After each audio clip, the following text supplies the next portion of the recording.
We listen, we don't judge. We listen with no judgment.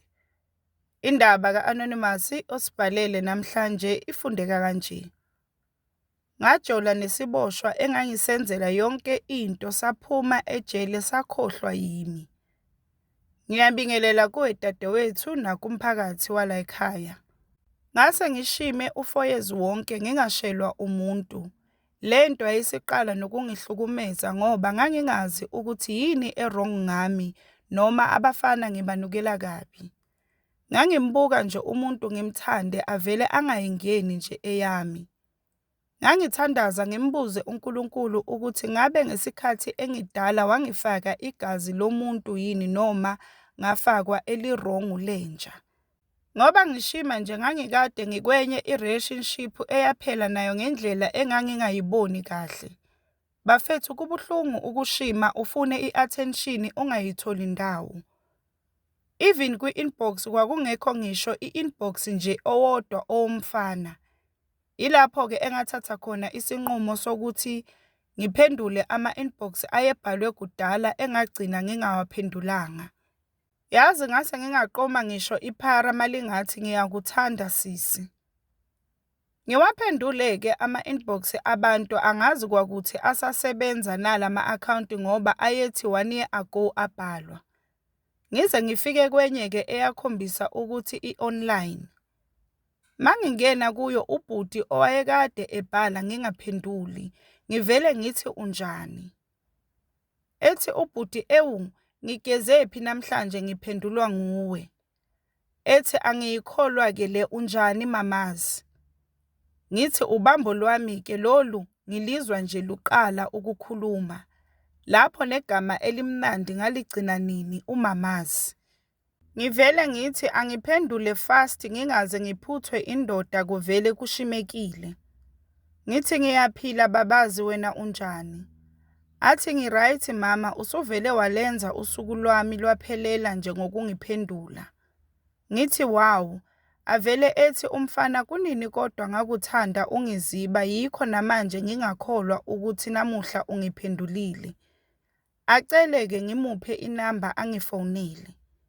Lapho senginovalo lokuthi mhlambe naye ngiyamgcina empilweni yami ngoba abanye bathatha inamba yami bengaphinde bengifonele. Sengithi Nkosi yami kwangiphinda lokho kazi ngonani. Ngiqunge-ke isibindi ngimnike kuthi nje after 3 minutes kungene i-call ngiyibambe.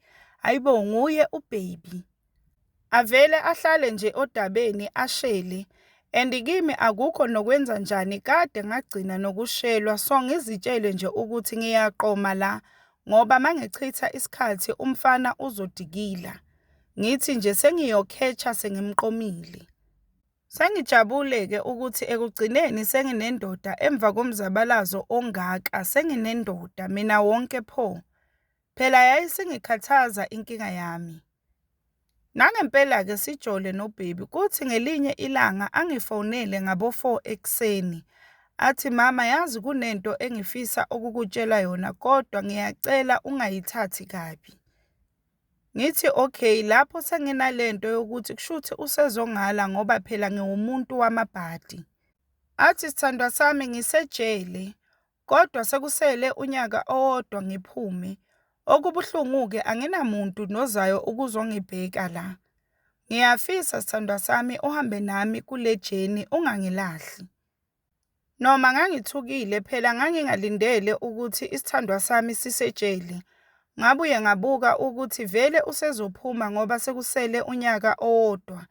Nami sengiyajabula-ke ukuthi nginendoda yami ngedwa ezophuma ejele ibe eyami ngedwa. Ngaphinde ngabuka nokuthi sengizothola nento ecijile bekuyini ukulinda unyaka owodwa ngibe ngikwazile ukuhlala ufoyezi wonke ngingayitholi.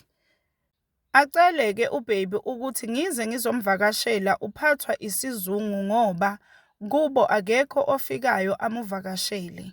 Acele-ke nokuthi ngimphathele ama-cosmetics izinto zokugeza kanye nogwayi. Nangempela-ke ngenza njalo ekuseni ngavukela endodeni yami entsha sha.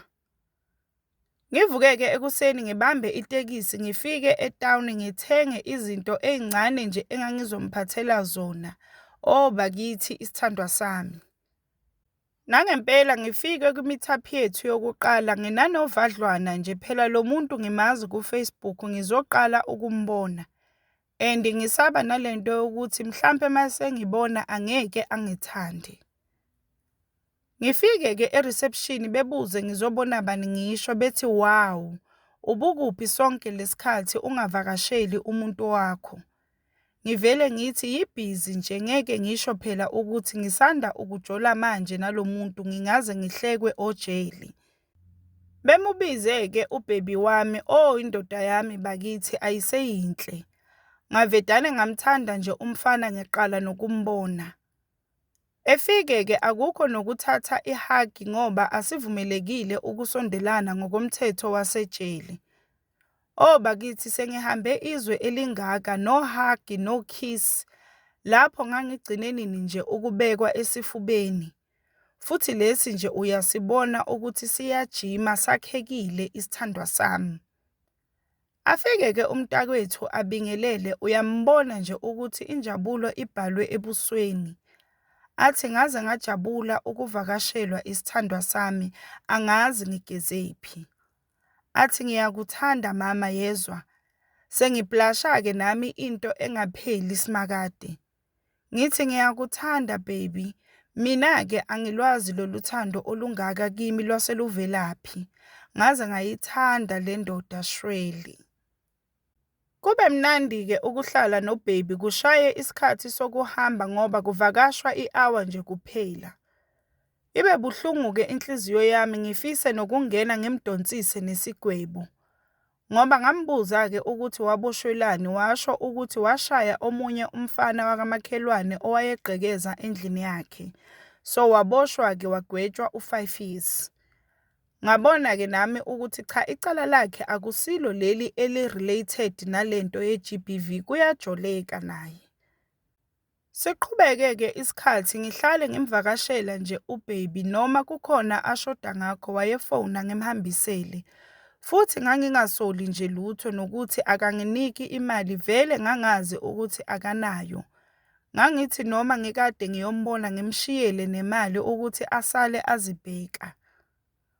Wenza-ke isithembiso sokuthi uyafisa ukuguga nami, angeke angikhohlwe ngoba into engimenzele yona ihlule ngisho abakubo, kanti uzikhohlisela mina nje. Sishaye-ke isikhathi sokuthi aphume ejele, acele-ke ukuthi ngimlethele izimpahla day before ezophuma. Nangempela-ke ngithenge ngikhithize ngenzela engabonakali ukuthi uphuma ejele. Ngithi ngizoza ngizomlanda athi ngikhululeke kuzofika umzala wakhe ohlale ezomusayinela kufuneka yena. Nangempela-ke ngizilethe izinto ngiphethe nefoni engimthengele yona ukuze ngizobomthola kuyo. Hey, uthando luke langenza inhlikisa. Ngizibuze nje ukuthi lo mzala osezomlanda manje ubekuphi ngiwa ngivuka naye. Ngoba phela bese ngithembile ukuthi ngizomlanda ngimhambise kubo ukuze ngizothola isikhathi naye. Ngimtshele-ke ukuthi bengifisa ukuba naye athi naye isifiso sakhe ileso. Manje kumele aqale eyojika kubo ukuze kuzokwenziwa lento yokugezwa uma uphuma ejele. Athi-ke uzokwenza iplani yokuthi sizobonana kanjani. Ngijabule-ke nami bakithi ukuthi at least sengizoba nendoda yami esengiyilinde isikhathi eside isejele. Lapho ubhebi-ke esekubo akatholakali efonini, uthi inetwork iyahlupha ngize ngifonelwe nguye, nakhona ngaleso sikhathi.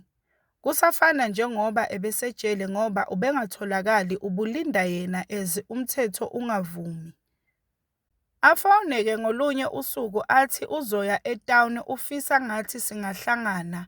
Mhlampe ngibhukhe indawo la esizoba khona sobabili ngoba usasaba ukuba esebantwini abaningi. Nami-ke ngi-understand ngibhukhe. Nangempela-ke afike, mayefika ethi akazile ukuzolala ngoba ekhaya kubo kunomsebenzi abamenzela wona. Kube buhlungu-ke kimi kodwa-ke sihlale kube mnandi. Nenkonzo yasekamerweni yayimnandi nje impela phela nami kade ngishimile. Naye-ke futhi wenza sure ukuthi uyangenelisa.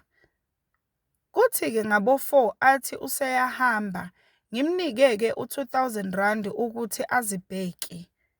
Namanje ngisazibuza ukuthi ngangilingwe yini ngidizela umfana. Kuphele-ke iviki lutho umfana angisamazi.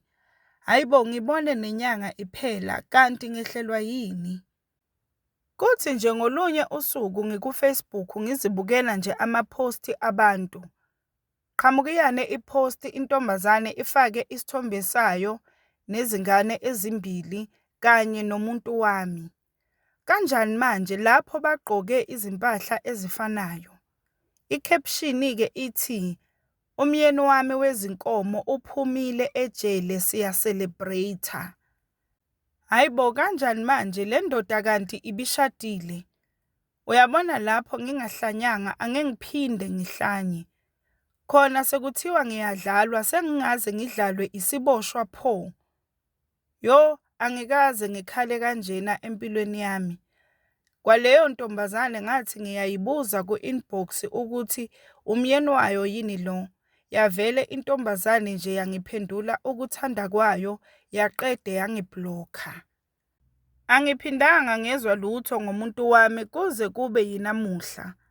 Ukube bekuya ngami ngabe ngambuyisela khona ejele. Indlela lo mfana ayilimaza ngakhona inhliziyo yami. Akagcinanga lapho, imali yami ayidla uma sengiyicalculator ingaphezu kwa-30,000. Ngimfisela okubi kodwa ngoba wangenza ngabazonda nje abantu besilisa. We listen, we don't judge. We listen with no judgment. Sacela usitshele ukuthi ucabangani ngendaba ka-Anonymous osibhalele namhlanje lapha ku-comment section. Sacela ungakhohlwa ukulike, ushare, usubscribe. Ungakhohlwa ukuthi ukusubscribe it's for free, awubhadali lutho, it's for free.